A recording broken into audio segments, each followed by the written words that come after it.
Muy buenas tardes, tengan todos ustedes.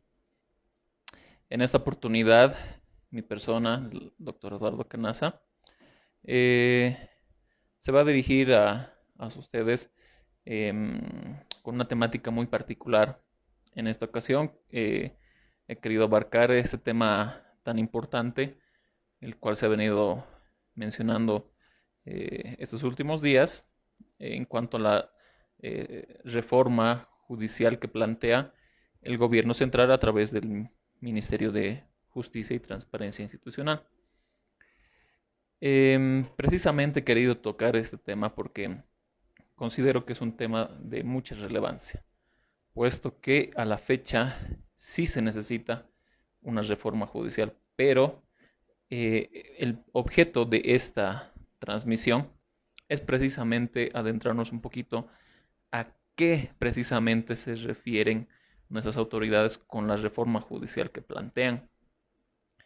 En ese entendido, esta conversación, esta transmisión, va a permitirme conectarme con ustedes a través de sus comentarios, sus mensajes, para que puedan también de alguna manera aportar con ideas a esta reforma judicial que se está planteando, ¿no?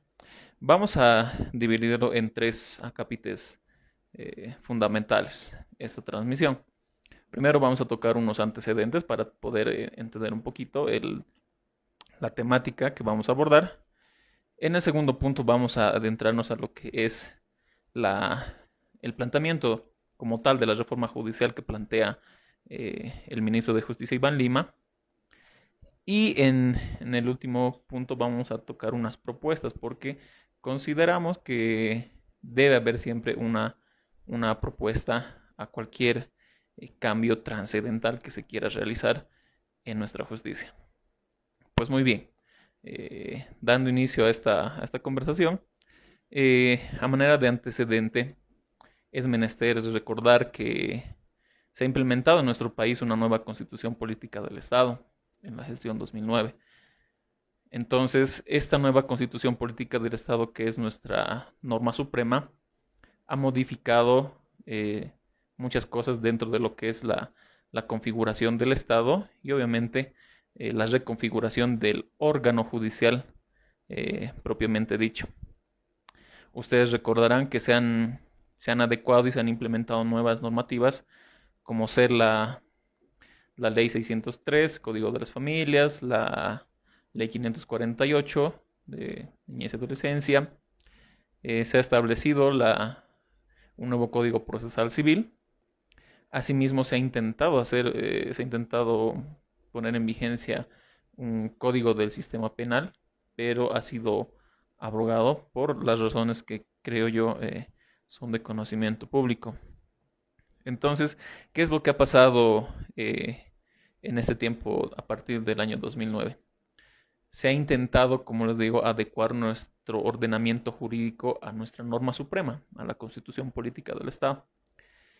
Es a raíz de esta nueva implementación de nuestro ordenamiento jurídico que a la fecha se ha podido evidenciar que los contratiempos, las falencias dentro del órgano judicial aún permanecen vigentes. Es decir, no se ha podido establecer de manera concreta algún lineamiento que haga prevalecer los principios constitucionales de objetividad, celeridad, que se pueda tener una justicia pronta y oportuna. En ese sentido es que actualmente podemos todavía ver una crisis en la administración de justicia. ¿Cuál es, creo yo, la principal, una de las principales razones, mejor dicho, de que tengamos actualmente una crisis en el órgano judicial en cuanto a la administración de justicia? Considero que entre los factores más importantes está la excesiva carga procesal. Está dentro de los operadores de justicia propiamente dichos. Y a raíz de estos vacíos jurídicos que también se presentan en diferentes áreas, ¿no? pero hago hincapié precisamente en dos factores muy importantes, la carga procesal y los operadores de justicia.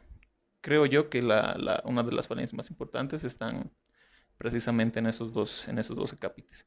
Teniendo ya en cuenta estos antecedentes a grandes rasgos, eh, vamos a tomar en cuenta ya lo que es de lleno el planteamiento a la reforma judicial que precisamente ha venido pregonando nuestro actual ministro de Justicia y Transparencia Institucional, el doctor Iván Lima. Es de conocimiento público y en base a lo que se ha afirmado textualmente, es que vamos a referirnos y hacer una crítica a lo que se plantea en cuanto a su reforma de justicia. Básicamente lo que intenta el ministro de Justicia, eh, partiendo de la formación o conformando una junta denominada de notables, una comisión reformadora de justicia, que están a cargo de, según el de notables, expertos en la materia, es que se quiere modificar la constitución política del Estado. En ese sentido, ellos han planteado que esta modificación de artículos de la Constitución Política del Estado van a ir direccionados a tres ejes fundamentales. La elección por jueces, la elección de jueces por voto popular, ese es uno de los puntos que manifiesta la reforma judicial planteada. El segundo punto es blindar la independencia del órgano judicial. Y el tercer punto es realizar ajustes en cuanto se refiere al Tribunal Agroambiental y al Tribunal Supremo de Justicia. Vamos a hacer una pequeña crítica, ¿no? De manera puntual a estos tres acápites que manifiesta, que refiere, se va a realizar o se va a basar la reforma judicial. En el primer punto que se ha mencionado, la elección de jueces por voto popular, eh, considero yo que se quiere manejar una, una especie o sea, quiere tomar como parámetro o referencia la elección que ha habido en cuanto a a los jueces del Tribunal Constitucional y a los jueces del Tribunal Supremo de Justicia, precisamente ha sido por voto popular, ¿no? Entonces, considero yo que es ese mecanismo el que que propiamente se quiere hacer para la elección de los jueces. Deduzco que a nivel general, es decir, a los jueces en las diferentes materias de derecho, civil, penal, familia, agroambiental, administrativo, etcétera, etcétera.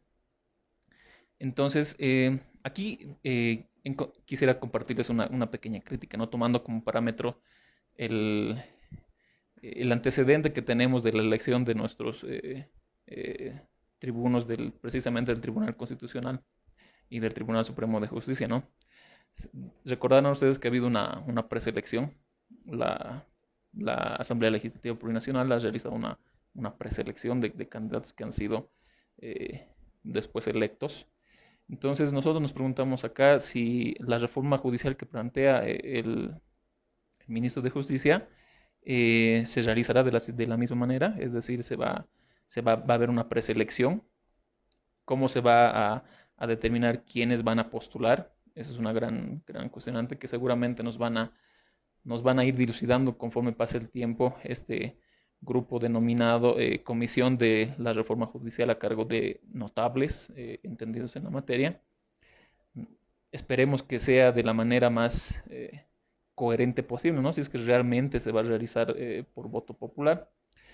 Considero yo que no es prudente porque se va a dejar a un lado, pienso yo, lo que es la meritocracia, la carrera judicial. Va a ser efectiva esta elección de los jueces para que tengan alguna legitimidad en cuanto a la población y para la administración de justicia.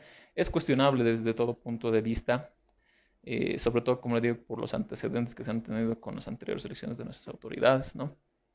Entonces, habrá que esperar en esta capítulo qué realmente están planteando esta comisión para ver cómo precisamente quieren efectivizar esta elección de jueces por voto popular, ¿no? Eh, el segundo punto, que es blindar la independencia del órgano judicial, ahí creo que ya se ha evidenciado, creo que ya se ha dicho o entredicho entre líneas que no existe a la fecha una independencia del órgano judicial con el órgano ejecutivo.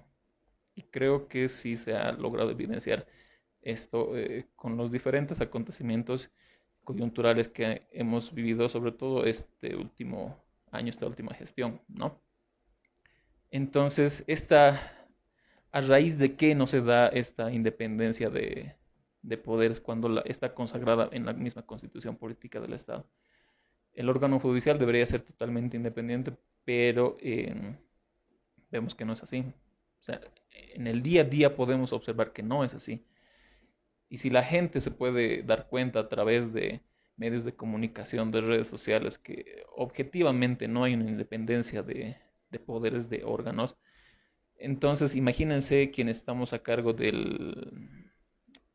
litigar todos los días para darnos cuenta que efectivamente no hay una total independencia como se quiere hacer ver.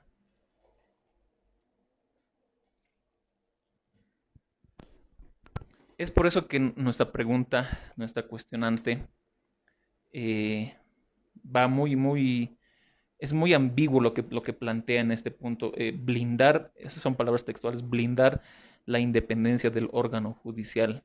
¿Cómo se plantearía este tema? Es una cuestionante que también nos van a responder seguramente en algún momento estos denominados notables, ¿no? Para saber cómo plantean definitivamente efectivizar la independencia, o sea, que no haya ningún tipo de intromisión de otro órgano del Estado, ninguna institución estatal sobre las decisiones y el manejo y la administración de justicia dentro precisamente del órgano judicial. Entonces es una cuestionante, pero creo yo, aquí también está una oportunidad, ¿no? Si efectivamente se quiere abrir la constitución política del Estado, si se la quiere modificar mediante referéndum, creo que aquí está una oportunidad imperdible de que de una vez y por todas se pueda subsanar o por lo menos de alguna manera implementar ciertos aspectos que puedan mejorar considerablemente nuestra justicia, nuestra administración de justicia. Creo que es un punto muy debatible que seguramente aportes van a llegar, aportes de colegiados, de profesionales y sobre todo de entendidos litigantes que realmente tienen experiencia en esto que es la administración de justicia, ¿no? En el día a día. En el punto número 3, que creo que es el punto más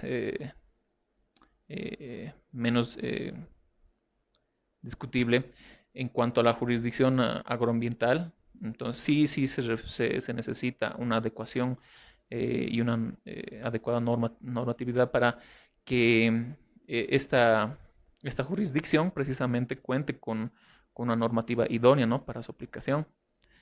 Entonces, esperemos que sí. De hecho, existen sentencias constitucionales que conminan a la Asamblea Legislativa Plurinacional a que las conminan a que creen o adecúen normativa precisamente para subsanar estos detalles en lo que es la jurisdicción agroambiental. En este punto muy aparte, quisiera tocar el punto del Tribunal Supremo de Justicia. Aquí también es una cuestionante muy interesante porque necesitamos saber, o sea, necesitamos que nos plasmen en físico qué es lo que se va a plantear hacer, qué tipo de reforma ellos van a sugerir en cuanto a la modificación, ¿no? Del Tribunal Supremo de Justicia, ¿no? Es algo que todavía está creo yo, en discusión en este grupo de notables para ver qué es lo que van a proponer a la gente para que nos dirijamos a las urnas y para que podamos discernir sobre este tema, esta reforma que se quiere plantear. Son muchos detalles que seguramente en la siguiente gestión vamos a tener noticias para saber qué es lo que realmente nos proponen con esta reforma en cuanto al Tribunal Supremo de Justicia, ¿no? Habiendo tomado los antecedentes y habiendo hecho una valoración tal cual manifiestan el ministro Ibalima sobre su planteamiento de reforma judicial en estos tres únicos puntos es que vamos a pasar al tercer punto y luego después a las preguntas si es que las quieren realizar. En cuanto a propuestas, ¿no? Porque se pueden realizar diferentes críticas a la reforma judicial que plantean, ¿no? Desde diferentes puntos de vista es debatible, es considerable cualquier punto de vista y ese es el objetivo precisamente de esta transmisión, de poder aportar con algo, ¿no? Y no solamente que se quede acá en esta transmisión, sino que más bien sea el motivo para que profesionales, abogados, expertos en litigios, o sea, que sepan, que tengan experiencia litigando, puedan aportar de alguna manera para que realmente se efectivice una verdadera reforma judicial. ¿Por qué manifiesto lo siguiente? Porque en este momento, si se está planteando abrir la Constitución, modificar artículos de la Constitución Política del Estado que tiene 11 años de vigencia, entonces creo que es un momento crucial que no se debe desaprovechar. Además que los recursos económicos invertidos para un referéndum son considerables. Entonces, creo que si ya hay una idea por parte, me parece muy rescatable la idea del ministro de Justicia de hacer una reforma, pero tal vez no en el planteamiento que él menciona. Em, Creo que es una oportunidad inmejorable, inmejorable para poder plasmar en nuestro ordenamiento jurídico las ideas centrales y las propuestas para que realmente se pueda hablar de una justicia pronta, oportuna, sin dilaciones en Bolivia. Entonces, observando, digamos, a grandes rasgos ciertas propuestas que se recogen, ¿no? Del día a día de, del conocimiento de causa, sobre todo, de las actividades que se realizan tanto en tribunales y en diferentes instituciones estatales que conforman la administración de justicia, es que creo que uno puede observar, digamos, dónde están las falencias, dónde se puede aportar, qué es lo que tal vez se podría hacer, qué es lo que se necesitaría para hacer una verdadera transformación en la justicia boliviana. Entonces, partiendo de este punto, ¿no? Ha habido comentarios, he podido ver webinars sobre precisamente ese tema y creo que hay primero mal entendimiento sobre esta reforma judicial porque se quiere abrir la Constitución. No es una reforma total a la Constitución, para empezar. Muchos lo han entendido así, como si estuviéramos retrotrayéndonos al 2006, donde se ha hecho a raíz de la victoria del movimiento socialismo, se ha hecho una asamblea constituyente y se ha implementado una nueva constitución política del Estado. No es así. Hay que entender que lo que se plantea es una modificación artículos específicos de la Constitución Política del Estado que permitan modificar nuestro ordenamiento jurídico boliviano. En ese entendido, entendiendo bien ya esta parte, creo que era menester mencionarlo para que no haya confusión alguna. Pienso yo y les reitero que es una oportunidad muy crucial, muy importante la que tenemos y la que nos están proponiendo nuestras autoridades de gobierno, ¿no? Entonces, en el principio, en los antecedentes de esta transmisión, yo les había comentado que creo yo una de las mayores falencias o puntos, digamos, puntos débiles que tiene nuestra administración de justicia es la carga procesal y están los operadores de justicia, ¿no? Vamos a desglosar primeramente los dos. Primero, la carga procesal. Es de conocimiento público de quienes conforman, les digo, este mundo litigante. La carga procesal es excesivamente, es tremenda, es tremenda.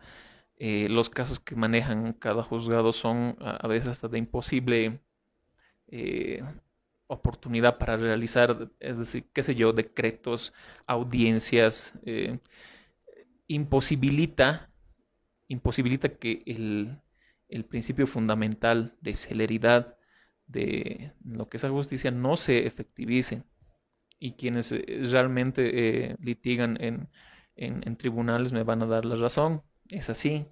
Los tiempos de de los tribunales, de los jueces, de los juzgados, no posibilitan una justicia pronta y oportuna debido a la carga procesal. Entonces, ¿qué podría hacerse, digamos, en este punto? Considero yo que se necesitan más jueces probos, jueces de carrera, que simplemente más juzgados, porque eh, no puede seguir un juez con una tremenda cantidad de procesos que día a día se van incrementando con el sorteo, con el ingreso de nuevas causas y sorteos a sus despachos. Entonces considero yo que deberían habilitarse más juzgados especializados en cada área del derecho para evitar la carga, excesiva carga procesal. Lo mismo pasa en el Ministerio Público. Un fiscal tiene N casos por resolver y no le puede dar eh, a cada caso, digamos, la importancia que se merece precisamente por los diferentes actos investigativos que se tienen que realizar en cada caso, sobre todo ahora con la implementación, ¿no?, de la ley de abreviación procesal penal, ¿no? Que acortan los plazos, entonces es aún más complicado en la práctica que un fiscal realice actos investigativos, digamos, en un lapso de tiempo, cuando tiene N cantidad de procesos que requieren la misma intervención, ¿no? Entonces ahí va, creo que la misma sugerencia de aumentar el cupo, si se quiere entender, de profesionales probos de carrera, habiendo hecho carrera judicial o carrera fiscal, para que sean estos profesionales idóneos a cargo de los despachos precisamente y se dé una atención óptima a las partes. En cuanto ya a lo que es el punto de la administración o de los administradores de justicia, nuestra normativa creo yo, es muy buena. La normativa boliviana, nuestro ordenamiento jurídico es muy bueno. Y la falencia que se encuentra dentro de los operadores de justicia es que está en la aplicación precisamente de esta norma.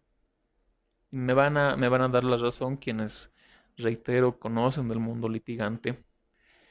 El principio, por ejemplo, de objetividad, discúlpeme, en muchos casos no se aplica. En la mayoría de los casos no se aplica.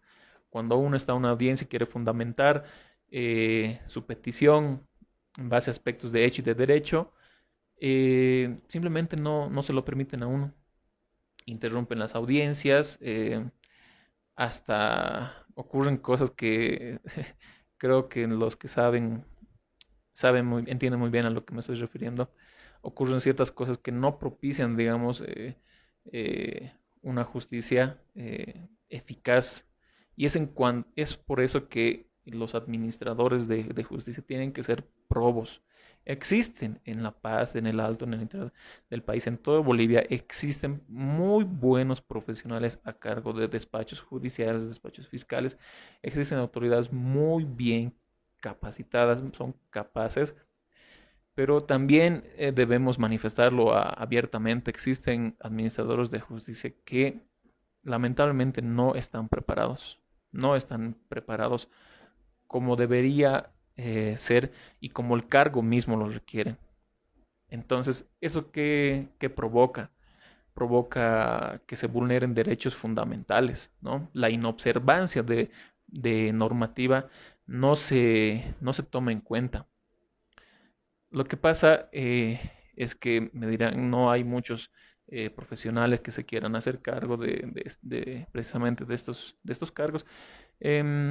Existen profesionales que sí son probos y que pueden, creo yo, aportar bastante a lo que es en cuanto a una verdadera justicia en Bolivia. Pero eso depende ya de las autoridades que estén a cargo del órgano judicial, ¿no? En cuanto a selección de, de profesionales y en cuanto a la carrera, la experiencia, la experticia que tienen estas autoridades, ¿no? Ahí creo que está una de las tareas muy fundamentales, uno de los planteamientos que se debería hacer, eh, cómo se debería elegir a quienes estén a cargo de la administración de justicia. Y tomando en cuenta el punto número uno que menciona la reforma judicial que plantea el ministro Lima, habla de la elección de jueces por voto popular, ¿no? Y aquí volvemos a tocar el punto, ¿cómo es que se va a realizar esta elección de estos profesionales, de estos jueces? ¿Cómo se la va a realizar? Es una pregunta muy, muy importante. Como les digo, nos van a tener que responder de manera idónea para saber exactamente qué es lo que están proponiendo, ¿no? Lo más justo y democrático sería la meritocracia, ¿no? Porque uno se va formando con los años, la experiencia hace mucho, los estudios hace mucho y sobre todo la formación que hayan tenido, creo que pesa más que cualquier otra cosa para poder aspirar a un cargo como este, ¿no? Porque el simple hecho tal vez de contar con la aprobación de alguna parte de la población, ¿qué garantía nos da objetivamente de que esa autoridad está preparada para ese cargo? Entonces ahí está un punto de discusión para tomar en cuenta en esta reforma judicial, ¿no? Ya tocando otro punto de las sugerencias y aportes que se quieren realizar. em, Mencionábamos al principio como antecedentes que a raíz de la implementación de la Constitución Política del Estado ha habido modificaciones en nuestro ordenamiento jurídico. Es por eso que les mencionaba, se han implementado varias leyes, la ley 603, la 548, el Código Procesal Civil, la ley 1173, etcétera, etcétera, ¿no? Y creo que el camino estaba trazado y creo que se debería seguir con ese camino, la adecuación a la Constitución. Les pongo un ejemplo, el Código Tributario. Considero yo que sí debería ser, debería implementarse un nuevo código tributario, adecuado a la constitución política del Estado, porque a mi juicio, el actual código tributario y las N cantidades de resoluciones normativas del directorio, creo que son más inquisidoras. Es decir, al contribuyente prácticamente lo tienen ahogado en todo y los procesos son dilatorios, no son objetivos. Creo que se debería pensar seriamente en que la Asamblea Legislativa Plurinacional trabaje en una nueva norma en cuanto a tributación, un nuevo código tributario. Y les voy a poner un ejemplo facilito para que me entiendan. Eh, un profesional, un consultor que se gana la vida, digamos, por pequeños trabajos, tiene que pagar impuestos mensuales y anuales, es decir, el IVA, el IT y el impuesto anual, el IUE, el impuesto a las utilidades de las empresas. Desde mi punto de vista, este profesional, por ejemplo, se debería estar exento del IUE, porque no es una empresa y sus ingresos no son tan notables o considerables como lo fuera una empresa. Un ejemplo pequeñito, ¿no? Para muestra un botón. Creo que se necesita, sí, una reforma, una adecuación de nuestro ordenamiento jurídico faltante a la constitución política del Estado, ¿no? Eh, por otro punto más importante, el Código Civil y la Ley General del Trabajo. Creo que también se debería pensar en que la Asamblea Legislativa trabaje en una nueva normativa. Creo yo es fundamental para tener un ordenamiento jurídico mucho más adecuado y en base precisamente a los principios y garantías constitucionales plasmados en nuestra norma suprema. En este entendido, si se quiere, vuelvo al punto anterior, que se va a realizar una apertura a la constitución política del Estado.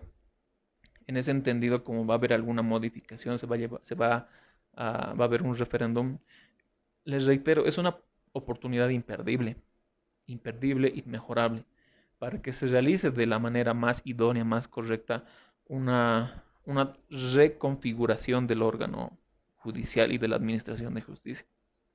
Y considero en este punto que no solamente debería ser tomado en cuenta el grupo de notables expertos técnicos, como le han denominado, ¿no? Sino que también deberían estar, creo yo, notables expertos en litigar, porque es la experticia, el día a día lo que te hace un abogado. Entonces tú conociendo a profundidad cómo se litiga, entiendes todo este mundo, entiendes a las partes y entiendes todo el sentido que uno requiere tanto como administrador de justicia como parte como abogado entiendes las necesidades que se requieren. Entonces creo yo que aparte de un grupo de notables técnicos debería seleccionarse profesionales también notables y expertos que hayan litigado.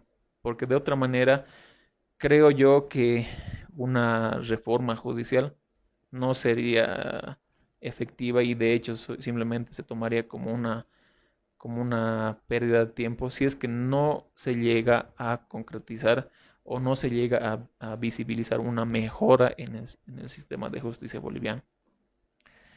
Em, hay, hay, hay un par de preguntas que quisiera responder. Nos dicen, ¿una reforma parcial requiere referéndum? Obviamente. Si te estás refiriendo a una reforma de la Constitución Política del Estado, es decir, a la modificación de artículos específicos de la Constitución Política del Estado, sí se necesita un referéndum. No se puede hacer de otra manera. Les pongo un ejemplo. Recordarán ustedes el famosísimo caso de la reelección indefinida. Se ha ido a referéndum para precisamente eh, derogar el decreto concerniente a la reelección, o sea, la reelección de mandato por solamente una gestión para el presidente, vicepresidente y autoridades de Estado, ¿no? Sea, no quiero entrar en discusión política, sino simplemente lo estoy poniendo como ejemplo. Es así, se ha requerido un referéndum, se ha realizado un referéndum, entonces, de la misma manera, los encargados de esta comisión, los denominados Comisión de la Reforma de la Justicia, nos van a plasmar qué artículos exactamente y específicamente quieren modificarse de la Constitución Política de Estado y para qué quieren que se modifique, ¿no? Entonces hay que estar a la expectativa de qué es cuál es el producto final que nos van a proponer, ¿no? Para esta supuesta reforma judicial. Eh, la siguiente pregunta indica lo mismo, ¿no? Una reforma parcial, la CP requiere un referéndum. Sí, efectivamente requieren un referéndum porque es el pueblo el que tiene que definir en las urnas si se cambia o no parcialmente la constitución política del Estado, ¿no? Ya para concluir esa transmisión, ha sido corta, breve. eh, yo quisiera exhortar a los profesionales, abogados, a los colegios de abogados de diferentes ciudades y departamentos, al Colegio Nacional de Abogados, a las diferentes universidades públicas y privadas, que llevemos un aporte a esto que se ha denominado reforma a la justicia. Porque de nada va a servir que nosotros hablemos y debatamos y hagamos webinars y hagamos, qué sé yo, planteamientos, si es que esto no se plasma en documentación y se la propone de manera formal a quienes en este momento están encargándose de la visión de esta reforma judicial. Entonces creo que ahí el desafío de los profesionales abogados para presentar propuestas, porque es fácil criticar, es fácil observar diferentes aspectos, pero difícil creo que es plasmar, ¿no? Unas ideas, hay que aportar constructivamente, creo yo. Es por eso que desde nuestra firma vamos a hacer una representación con todo el equipo de trabajo, vamos a presentar propuestas desde nuestro punto de vista, ¿no? Que puede ser debatible desde cualquier punto. Vamos a hacer llegar propuestas de manera formal para que se considere realmente estos aspectos y si realmente se quiere hacer una transformación en la justicia, se la realice. Estoy seguro que hay varios profesionales que tienen el mismo pensamiento, ¿no? Que tienen las mismas bases y seguramente lo van a hacer. Por eso que se exhorta a todas las organizaciones que aglutinan a los profesionales abogados, universidades y colegios de abogados, a que también presenten estas propuestas, pero de manera física, para que se haga efectiva este planteamiento, ¿no? Esta transmisión ha sido el inicio de esta nueva faceta que estamos ingresando. Vamos a seguir con charlas y con transmisiones ya en el ámbito académico y también con temas de relevancia muy importante, ¿no? Para conocimiento de la población. Es así que les quedo muy agradecidos por este tiempo que me han brindado, por los aportes que han realizado mediante los mensajes que están enviando. Em, Espero haber aportado con un granito de arena para que esta idea vaya eh, o llegue por lo menos a más profesionales, a más entendidos y que realmente se realice una transformación, una reforma eh, a la justicia, pero que realmente se pueda ver en la población, o sea, que la misma población sea capaz de discernir, decir, sí ha habido un cambio en la justicia. Entonces creo que reitero, estamos en un momento muy importante, en una etapa muy importante, una coyuntura en la que sí es posible realizarlo. Es una oportunidad que no se debe perder y para eso creo debemos tomar la batuta los profesionales para efectivizarlo y que se plasme realmente. Les quedo muy agradecido por su tiempo. Será hasta otra oportunidad.